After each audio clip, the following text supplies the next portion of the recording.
Paz do Senhor, Juventude de Cristo! Estamos de volta com mais um Conectados na Lição.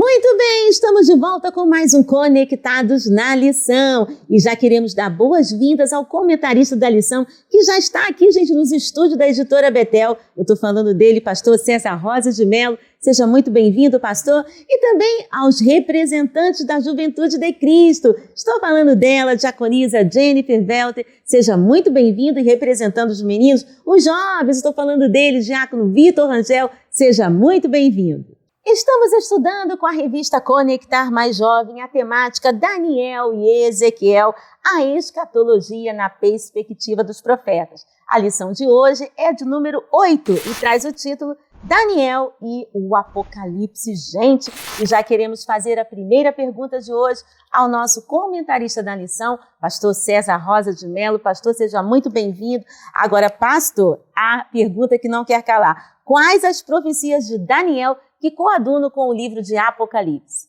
A paz do Senhor, Tianinha, paz do Senhor, Nação Madureira, paz do Senhor, Juventude de Cristo.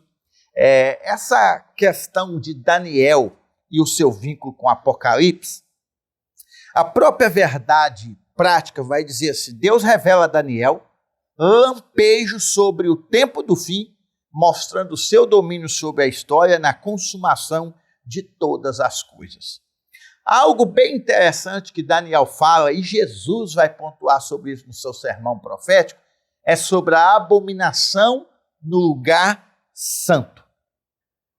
Jesus, quando vai dizer o sermão profético, Jesus fala assim: quando, pois, virdes que a abominação da qual falou o profeta Daniel está no lugar santo, quem lê, atenda ou entenda. Então, o que vemos aqui, Deus falando a Daniel alguns sinais da sua volta, mas também Deus dá uma ordem para Daniel selar algumas palavras para o tempo do fim. Ou seja, alguns mistérios de Deus ainda seriam revelados, não a Daniel, mas no momento certo revelaria, e como nós conhecemos a história como um todo, foi revelado a João na ilha de Patmos. No capítulo 5, a gente vê João chorando, porque tinha um livro selado e ninguém poderia ler, porque ele estava selado. E, de repente, João escuta uma mensagem: não chores, porque aqui está o leão da tribo de Judá. Somente ele tem poder para abrir o livro e desatar os 7 selos. Ou seja, Deus revelando para a humanidade o seu propósito e, ao mesmo tempo, o seu juízo de Deus sobre aqueles que foram desobedientes ao Evangelho e aqueles que viveram em impiedade, esquecendo-se de olhar para o Deus da sua salvação. Pastor, o que Daniel pontua sobre a ressurreição dos mortos? É interessante quando falamos de ressurreição, porque a ressurreição é um mistério. O apóstolo Paulo mesmo fala: digo-vos um mistério, que nem todos dormiremos. E sabemos que a expressão usada pelo apóstolo Paulo, dormiremos, é um eufemismo. E o ponto-chave da lição vai dizer que as revelações quanto ao fim de todas as coisas devem gerar nos santos um dever de viver uma vida santa e um ardor em cumprir o ide de Cristo, sabendo que o fim de todas as coisas se aproxima. Pois bem, a ressurreição dos mortos, Daniel no capítulo 12 vai dizer que a ressurreição, uns vão ressuscitar para a vida eterna e outros para nojo e desprezo eterno. Embora o versículo ali está tão próximo, mas aqui existe um espaço de tempo muito grande, porque a ressurreição que se dará para a vida eterna é a ressurreição que acontecerá na volta de Cristo de forma invisível, onde Paulo vai dizer aos Tessalonicenses que os mortos ressuscitarão primeiro e nós que estivermos vivos seremos transformados. Esta é a ressurreição dos salvos. Somente os salvos ressuscitarão para a vida eterna. Mas Daniel também vai dizer que existem alguns que ressuscitarão para nojo e desprezo eterno.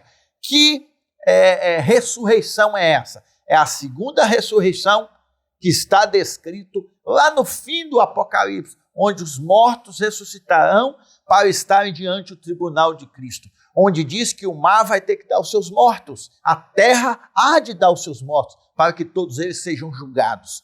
Então, meus queridos, o que Daniel mostra é que alguns que morreram vão ressuscitar para a vida eterna e outros para castigo eterno. O que nós precisamos entender é que o nosso futuro será determinado por aquilo que nós fazemos hoje, pela decisão que tomamos hoje. Se você aceitou Jesus, viveu uma vida de santidade, com certeza, se morrer, vai ressuscitar para a vida eterna. Ou caso contrário, ressuscitará para nojo e desprezo eterno. Sabe o que é isso, meu querido? É viver uma vida eternamente condenada e afastada da presença de Deus. Mas que Deus nos ajude a viver uma vida em santidade para ressurgirmos para a vida eterna. Deus te abençoe.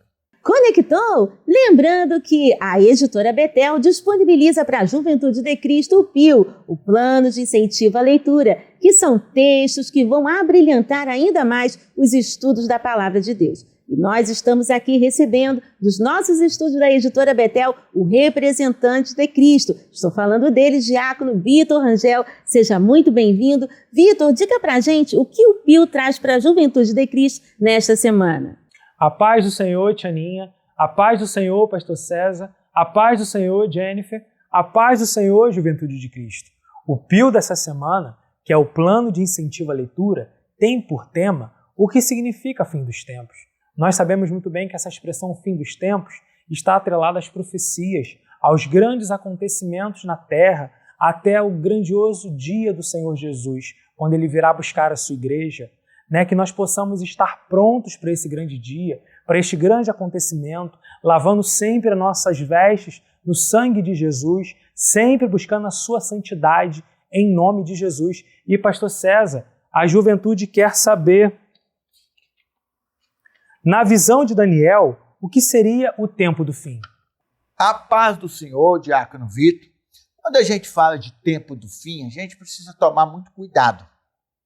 Porque pode ser a volta de Jesus, pode ser o fim da consumação dos tempos, pode ser o fim do mundo. O que seria esse fim? Então, quando Daniel fala, ele está se referindo à consumação de todas as coisas, o tempo do fim, o tempo em que Deus fará cumprir todo o seu intento sobre a face da terra. O tempo do fim se aproxima. Que tempo é esse? Para nós, a igreja do Senhor Jesus, qual é o tempo do fim? É o arrebatamento da igreja. Daniel, quando ele olha com um binóculo profético e consegue vislumbrar o tempo do fim, quando ele fala o tempo do fim, guarda essas palavras, serve essa palavra para o tempo do fim. Está falando do tempo do julgamento de Deus sobre a terra, que está lá descrito no livro de Apocalipse. Mas existe também o fim. Que fim? O fim de todas as coisas. O próprio Jesus Cristo, no seu sermão profético, ele vai dizer que enquanto esse evangelho do reino não for pregado a todas as gentes, não virá o fim. E aí eu faço a mesma pergunta para você: que fim é este? É a volta dele? Não, o fim de todas as coisas, o fim do mundo. A destruição total deste planeta, o qual o próprio apóstolo Pedro vai falar que os elementos da terra e tudo que nele há se desfarão. Ou seja, tudo que nós contemplamos, tudo que os nossos olhos percebem hoje, toda a beleza natural da fauna, da flora, tudo isso aqui será destruído. Você já parou para pensar como que ficará a terra quando os juízos de Deus vir sobre ela? Onde a terça parte do mar vai morrer, onde a terça parte dos homens morrerão, onde o mar se tornará em sangue. Você já imaginou o odor que essa terra vai produzir? Mas você sabe o que eu louvo a Deus, querido? É porque a Bíblia diz que haverá um novo céu e uma nova terra. E é para lá que eu e você estamos indo. Um lugar onde o mar já não existe. As primeiras coisas já passaram. E a Bíblia diz que Deus enxugará dos nossos olhos todas as lágrimas. Se hoje você está sofrendo, pense nisso. O fim está chegando. O fim do mundo. Mas o início de uma nova vida daqueles que acreditam na pessoa bendita do Senhor Jesus. Deus abençoe. Uau, conectou? Lembrando que a Editora Betel disponibiliza para a Juventude de Cristo o nosso livro do trimestre, gente. A Escatologia dos Profetas, Daniel e Ezequiel, do nosso querido comentarista, pastor César Rosa de Mello. E olha, você pode adquirir já o seu exemplar neste telefone que está passando na sua tela. Bom, gente, vamos ficando por aqui. Quero agradecer a todos. Fiquem na paz do Senhor. E semana que vem estaremos de volta com mais um Conectados na Lição.